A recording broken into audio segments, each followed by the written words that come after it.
Morning everybody, it's Carol at Big Cat Rescue, and this is Joseph not eating his breakfast. Honey brought him out some food, but lions really don't like the rain.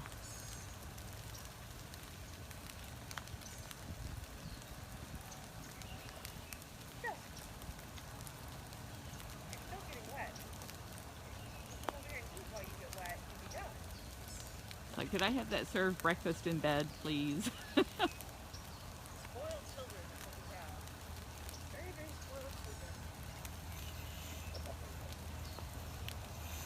So what she's going to do, this is Honey, she's our gift shop manager.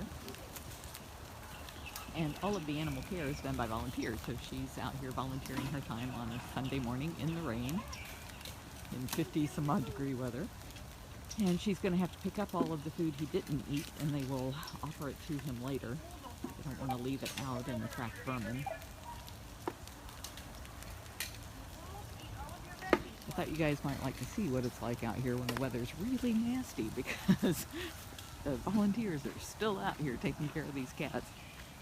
I gotta figure out some way to do this without ruining my camera equipment. Getting all wet.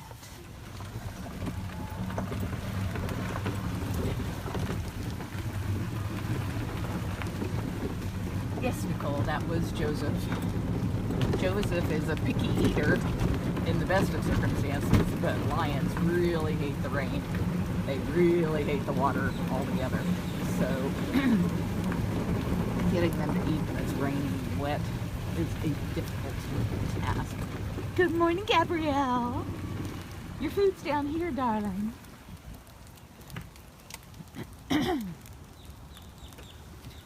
Here's me trying to open up umbrella. Goodness. Okay. Come here. Gabrielle, come here. Your food's down here, sugar. Meow. Yes. Actually, that was a bobcat sound. What am I doing? Gabrielle. Well, I don't know what that's all about.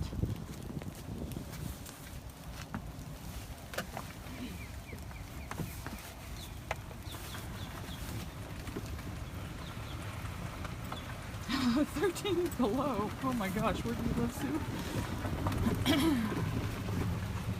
Hey, Duchess. Oh, I don't run into the wall.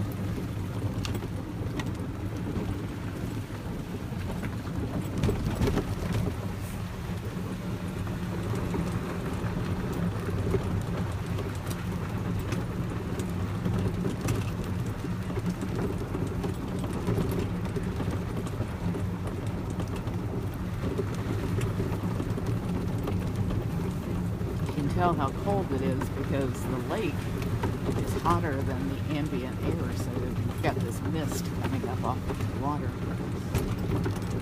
It's that cold rain that hits it.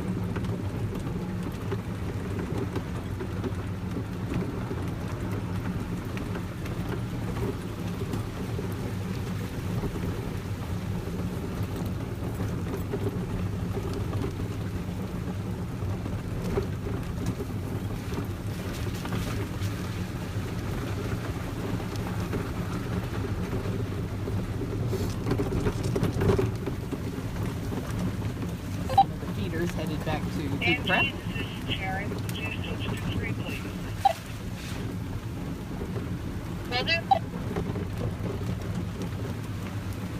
Oh, Keisha, you getting wet?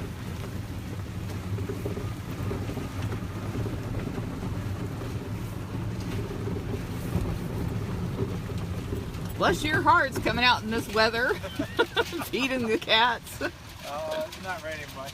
Were they happy to see you guys? Yes, very. I haven't got much food left in here.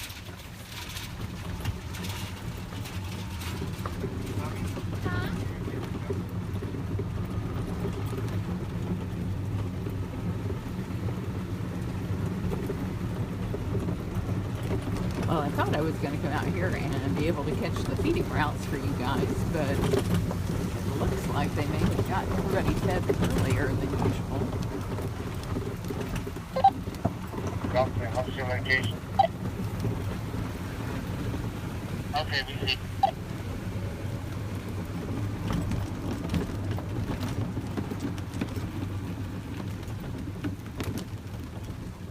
Is this the feeding tour? This is not the feeding tour. I think they're about to start. Actually, I didn't want the feeding tour. I wanted the non-feeding tour. Great. This is just the front.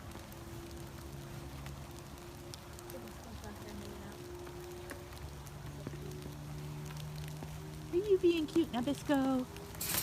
Wow! Right into the fence. I should watch where I'm walking.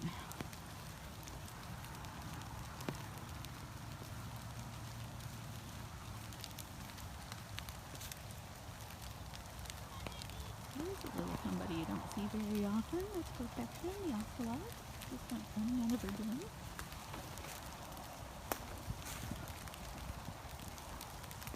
Good morning. Coming out to show how you guys work in all kinds of weather.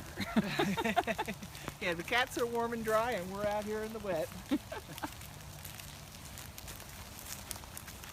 Are you feeding this whole section up here? Yes. Mind if I tag along? Oh no, actually everybody's been fed. I'm going to move Nirvana's food from that lockout over there because she won't come over to the side. So.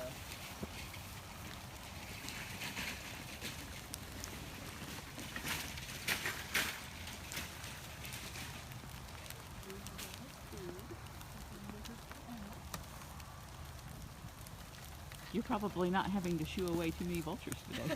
No, I think the rain's doing that for me. They hate the rain. The little birds are taking advantage because there was a couple of little birds in Andy's lockout eating the little leftover mush. The little tiny things.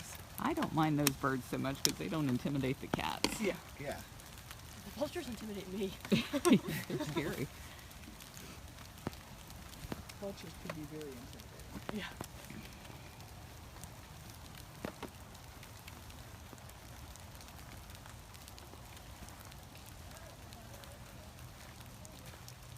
This is the food that's going out for the feeding tour, and I heard on the radio that there are 9 people on the feeding tour today.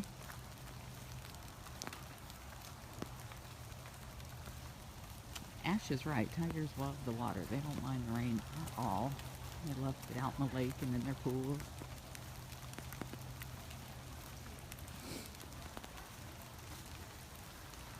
It's the feeding tour coming out.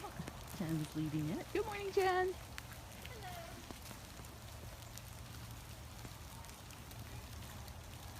Can't believe people come out in this weather to watch cats eat. There's Apache having his breakfast. Bobcats don't seem to mind the wet much either. Hi!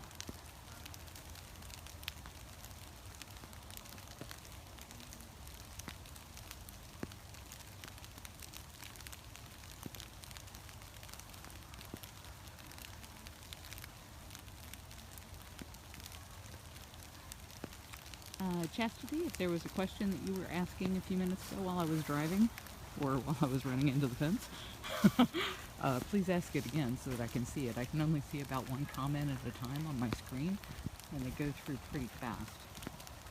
And some of them are not in languages I understand even, so that makes it even harder.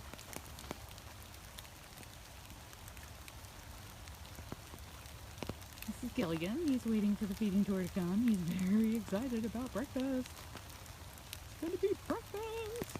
Yes! Oh, and there's Skipper. You don't see Skipper very often.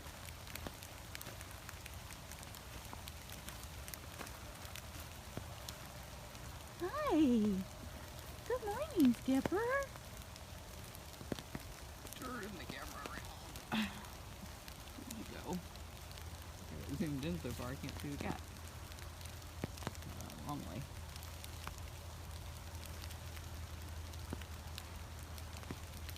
There he is. If they come to us with a name, we try to keep that name, unless it's something horrible. So, like an animal came to us many years ago named Stupid, and we changed the name to Cupid to try and keep it similar. back in the 90s when we did so many rescues from fur farms where cats were going to be killed for their fur, there were a lot of cats who needed names because they didn't have names on the fur farm where they were going to be killed. And so those were frequently named by my daughter.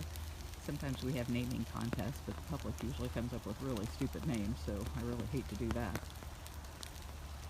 Somebody was asking about Hoover only eating 2 pounds, and he gets offered food several times a day, so I'm not sure which post you are referring to, but I can assure you he ate more than 2 pounds in a single day. He was on pain medication, which made him hungrier, and he ate better while he was recovering from his surgery. But now that his pain meds were due to be stopped last Thursday, he's back to being a fussy eater again. So the vet was talking about putting him back on the pain management because he may be still dealing with some residual pain that's causing him to not want to eat. But more than likely, it's just he's a fussy eater. And the pain meds make you hungry all the time. So it's not that being out of pain makes him eat better. It's the fact that the chemicals make you eat better. But you don't want to be taxing the kidneys in order to get them to eat. So it's always a huge balancing act. Pharaoh's very excited. Did you get fed yet? Is Miss Sharon checking on you?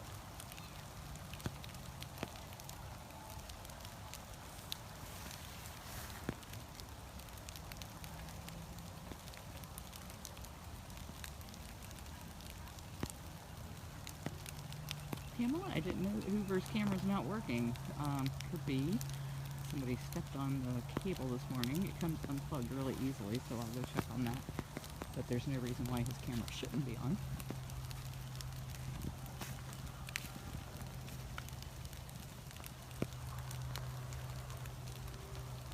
Lori, you are correct. We do have the most amazing staff you could ever ask for, and the even more amazing part of this is all of those people are volunteers.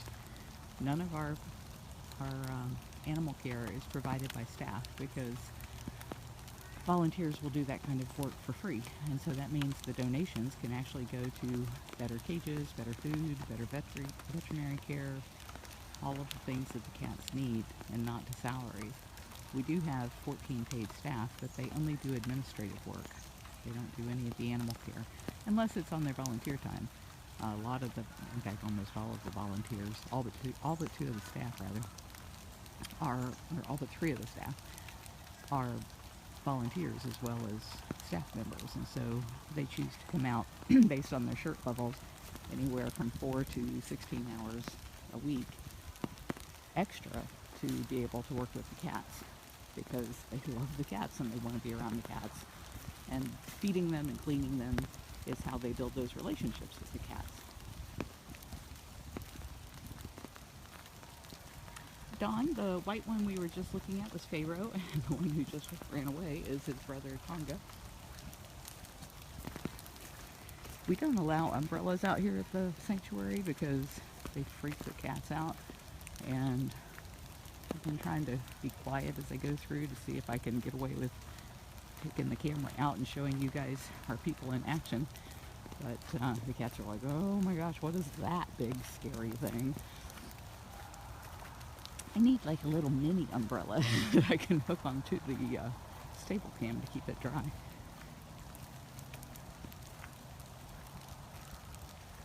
Sarah, all of the tigers that are in private hands are inbred and crossbred. So when you say, do you have different kinds of tigers?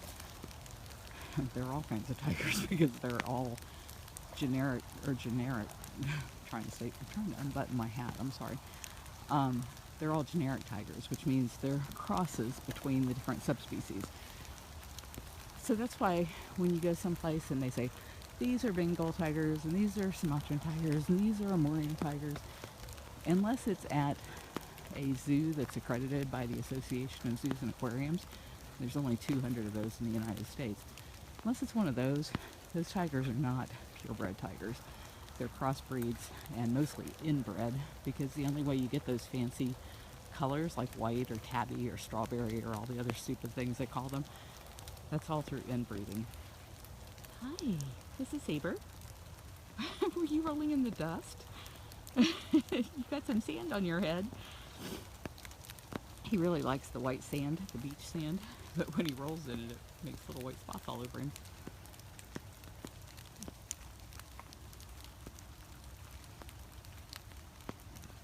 Sabre's 24 years old. He's going to be 25 very soon.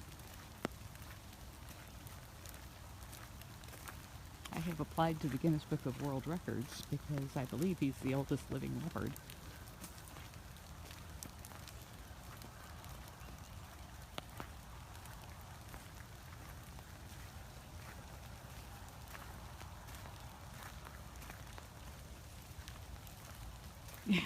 Yes, he's turning himself into a snow leopard. That's funny. Matthew, he is a very old cat. Good morning, Randa.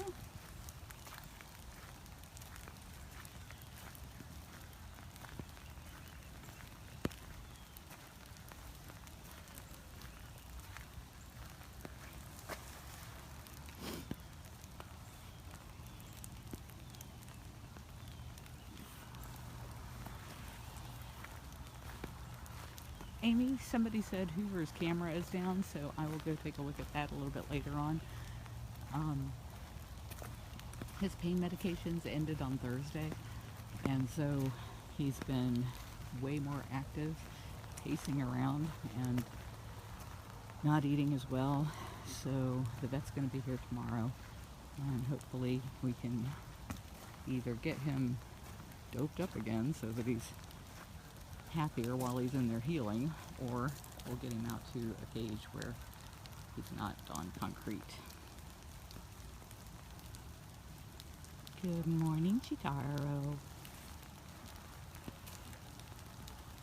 Yeah, that's a better spot. This is Chitaro. He's a 19-year-old leopard. He's a very old leopard. Okay, so you guys still there? That was Honey telling me we have a leak in the roof. It's always something.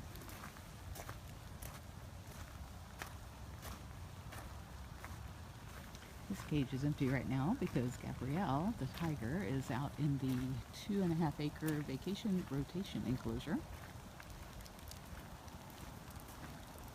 And I'm afraid this is turning out to be a really boring walkabout because all the cats are in their dens.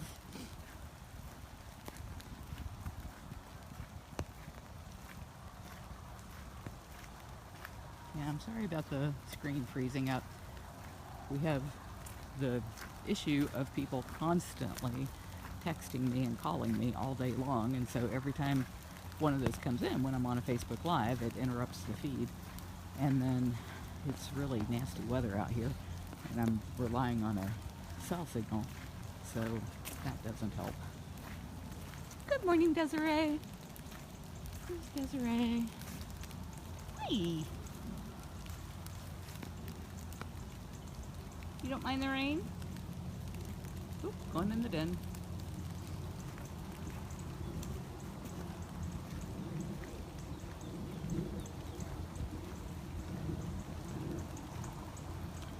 Diane, I am with you. I would much rather have rain than snow. I just hate cold weather.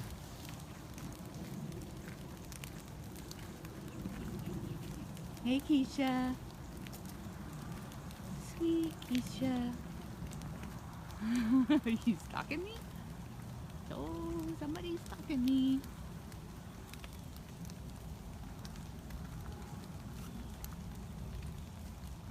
Yoo-hoo.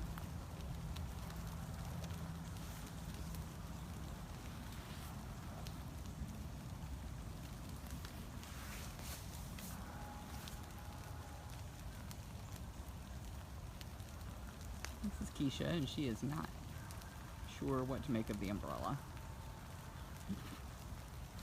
Is it okay? You decided it's okay? Okay. Ooh, your stripes are filling up the screen there, girlfriend. people always want to know what happened to her tail, what happened to her ears. Unfortunately, I don't know for sure. The volunteers at the place where we rescued her from, J&K in Sinclairville, New York, said that she was kept in a cage that had a common wall. So like she'd be rubbing against the fence like you see there, and there were lions on the other side, and that they ripped off her tail and her ear. Unfortunately, that's what a lot of places do, because it's cheaper. If you have, like we do, a cat here and a cat here, there's the cat over there. Where'd you go, Andy? Then we have a big gap in between, so they can't touch each other. But you can get by with half as much fencing at these places, and they do, by sharing a common wall, and so they end up with all kinds of horrible injuries.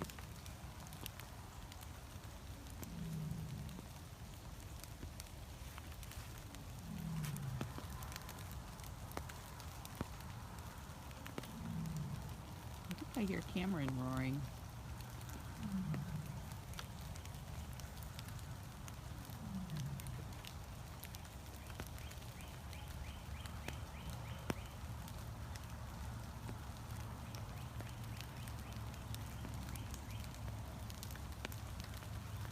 He's showing us all. There's Jasmine. Hi, sweetheart. She's another one missing part of her ear. Probably from a similar type of situation. Kathy, most of these cats are in their late teens and early 20s, so that's why they're skinny.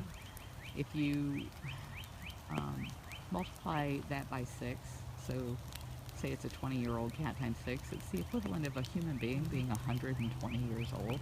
And people, when they get old, they lose their muscle mass and start looking all bony in certain places, like along their hips and their spines. It's just part of aging. You don't see that sometimes at other places for two reasons. One is they never live that long at other places, and the other is that they feed them what is commonly referred to as the Walmart trash diet. When Walmart throws away its food, sanctuaries and roadside zoos pick up that food and feed it to their cats, and it's not a proper blend for the animals, and so they end up getting a far higher percentage of fatty cuts in their diet and not enough of the important nutrients that they really need. In the wild, they eat the whole animal, so 2 days a week our cats get whole rats and whole rabbits, and you'll probably never hear of any other place doing that because it's really expensive to give them that proper diet. And then the diet that we do feed the rest of the week, our cats eat 7 days a week, which also is unusual. Most places only feed 3, sometimes 4, sometimes 5 times a week. And the other days the cats are fasted. So we feed them every day here because our cats are also old. And the primary part of their diet is beef, and then that beef has all of the vitamins and minerals mixed in straight from the factory. We're not relying on us being able to mix in huge amounts of vitamins and minerals into 500 pounds of food a day, which is what we feed across the entire sanctuary. This is Aries, Artemis, and Orion. Good morning. There's Priya. Good morning, Priya.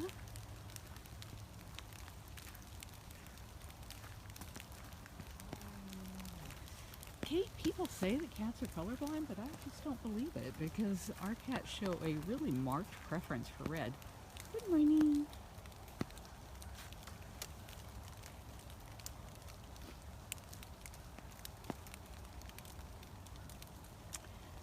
Carol Hoover never ate well, so he ate worse when he was in his enclosure than he has been eating in the hospital cage. But again, that may have been chemically induced from the medications that he was on. Thank you, Denise. They are beautiful, aren't they?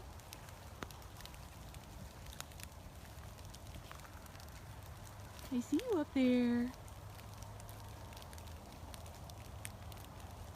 These three are siblings, and they live together, but at breakfast time they are separated, or else they'll fight over food. So that's why they're all in separate enclosures this morning. And then later on in the day, they will open up the guillotine doors so that they can be rejoined. But even then, whenever we have a guillotine door separating a cat, we do a double door system like this.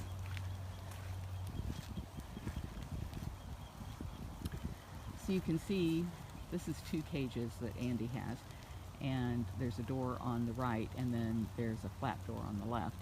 And so if we were to put one cat in each side, we would make sure both of those doors were down so that they can't reach each other through that narrow tunnel that joins the 2 cages.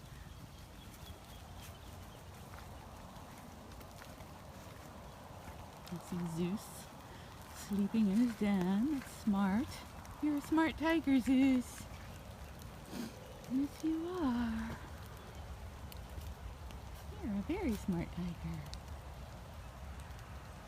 Joanne, I look forward to your visit in June. The squirrels are all busy stealing the bird food.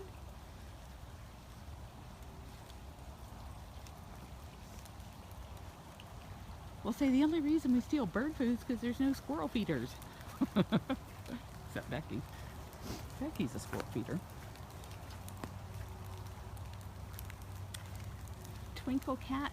All of these cats who arrive at Big Cat Rescue are here forever because there's no place else for them to go. And the ultimate goal, to answer your bigger picture question, is that there not be any cats born for life in prison because they don't belong in prison.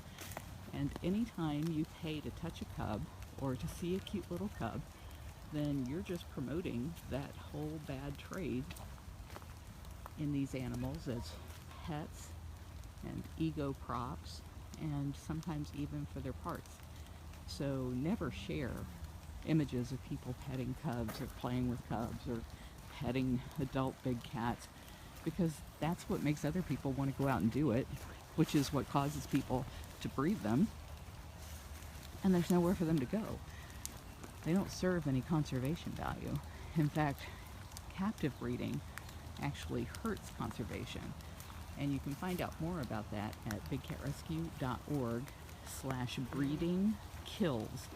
Those 2 words are run together, breeding kills. You can find out why all of these people who are saying that they're breeding them for future generations or that they're doing it for conservation, they're lying to you. They're doing it because you'll pay to see that. And as soon as people stop paying to see cats in prison, then people will stop breeding them for life in prison.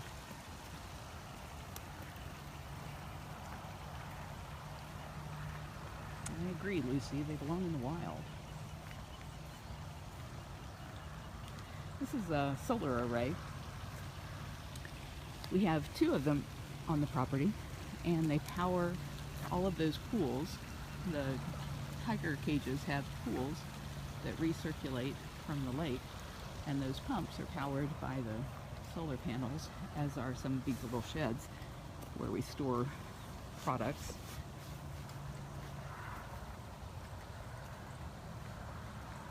Yeah, that place, Wildlife in Need, I cringe every time I even hear the name of the place, because I know how horrible I think that guy treats those animals.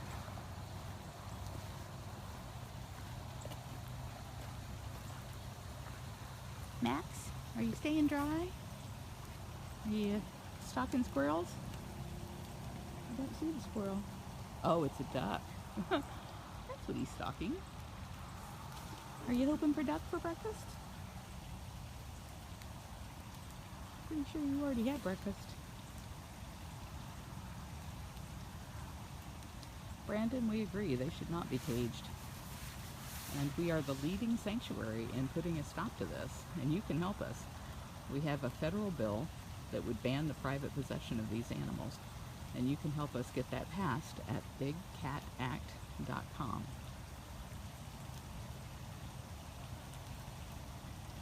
Lee, I've seen way too many pictures of Caddyshack people petting cats, and as long as places are posting images of people petting cubs or petting the big cats, that's what drives the abuse of them. so I just can't get happy about any place that has those kinds of pictures. And you know, they always have this stupid excuse saying, well, we have to show people that we have to respect them and that they're just like our pets, and then people will protect them. That's just not true. They want to show those pictures because it's a big ego boost to them to be able to say, I pet tigers. And it's just wrong. And so you'll never see people here petting tigers or bobcats or any of the other cats. You won't see us posting pictures of ourselves being that way. The only time we ever touch the cats is like during a medical procedure when the cat's knocked out, sedated for some kind of veterinary care.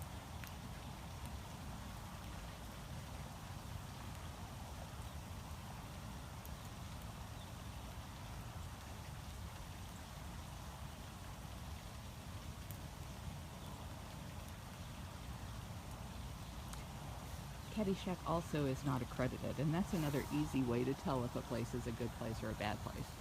People ask us all the time, is this place good? Is this place good? Easy way to tell. If they're accredited, then you know somebody is making sure that they're not doing bad things. And the only legitimate accrediting body is the Global Federation of Animal Sanctuaries. If you go to sanctuaryfederation.org, they will have a list of all of the accredited sanctuaries, and that's all kinds of sanctuaries.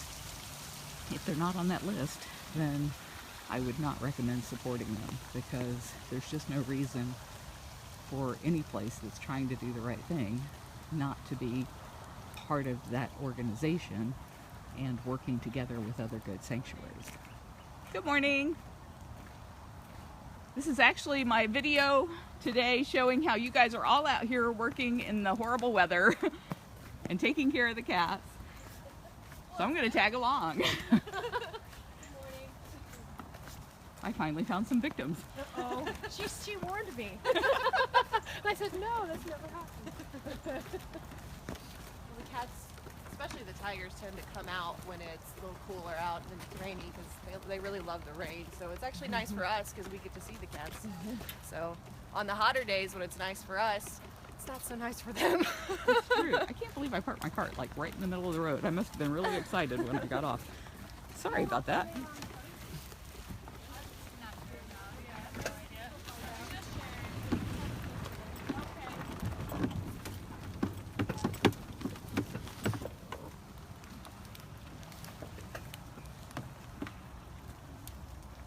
Good morning. How are you? Great, how are you? Good.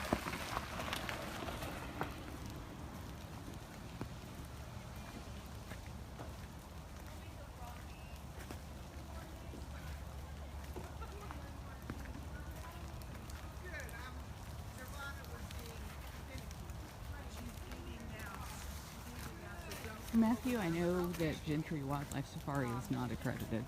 That's about the only thing I know about them. With Nirvana, because I moved it to the other lockout, you're going to have to scrub those blocks. No problem. Okay. No problem. Have you done Max and Marianne and these guys over here? They were said already with Centrum. So. Oh, okay. I'm So just we op- could start You here. can start here, yep. I was just going to Perfect. go open up Bear and Dove and check for, see what she ate. Thank you. We'll do And center. then We'll do hopefully Nirvana in that area last. Hopefully Nirvana will So finish. let's start with these two. Right? Monique, I plan to talk to the vet about that tomorrow and find out if there was anything they were able to tell. Yeah, let's just stay together since we have. Okay. Alright. I'll go on the other side of the room. Kyle, you can visit, but it's only on guided tours. It's not like a zoo where you walk around. It's an hour and a half of our people walking you around, introducing you to the cats, and teaching you all of the reasons why they don't belong in cages in the first place. Our goal is to put ourselves out of business. There shouldn't have to be an organization that saves cats from people that stupidly get them. Are you staying dry back there? Your little grumpy face looks dry. I see that little face. Just barely.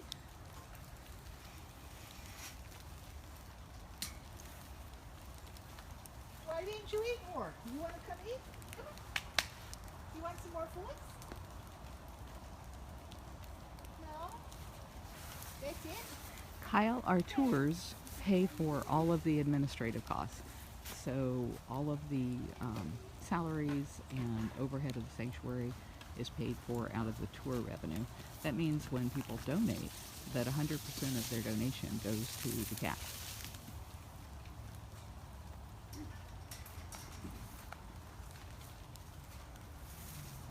Susan, you are allowed to photograph on the tours, but part of your problem will be, if you're a wildlife photographer, as you can see, there's a barricade right here, and then the cat is back there. Can you see the cat? It's really hard to get a good picture of the cat because of the caging, but you're welcome to try. And we do have, on a regular tour, you're certainly allowed to take photos or video, but we also offer private tours where you can stand in front of that cat all day long if you want to at an hourly rate until you get the right shot, which is something you can't do if you're on a tour with 20 other people.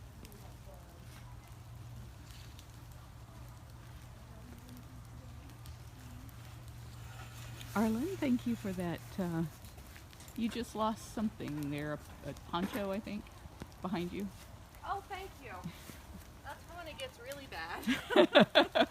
I don't want to see bobcats wearing ponchos out here. I agree. It's a good idea to prep for that, though. Yeah. You never know from minute to minute what it's going to look like.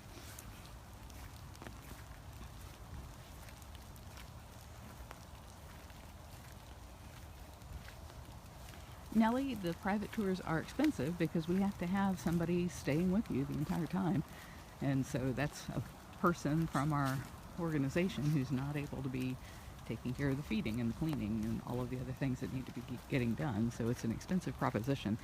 But if you go to bigcatrescue.org/tickets, you can read about all the different kinds of tours that we offer. Oh dear, you guys look so wet. This is Mrs. Claus up on the rock and Nabisco in the front. And Nabisco is such a fluffy little kitten. He's a recent rescue from South Dakota. You're looking kind of wet. You're not so floofy right now. Jean, this is Nabisco on the right, and Mrs. Claus just came down off the top of her den. Anywhere that you see cats together like this, they're all neutered or spayed or both to make sure that we don't have any kittens. Because of course we don't believe they belong in cages. Dawn, thank you for sending that email out from bigcatact.com. That is such an important thing for people to do, is to let your member of Congress know that these cats don't belong in cages. And the only way we're going to save them in the wild is when we stop the private possession that creates a legal smokescreen for all of the illegal poaching and trade in them as pets and props and parts. All right, well, I'm going to wind this down with one last request of you, if you don't mind. And that is, we are in a voting contest where we could win somewhere in the neighborhood of $55,000. And you guys can help us win that with a single vote. And you can only vote once. So if you can have friends and family vote, that would be great. It's at votecats.com. I will talk to you guys later. Thank you.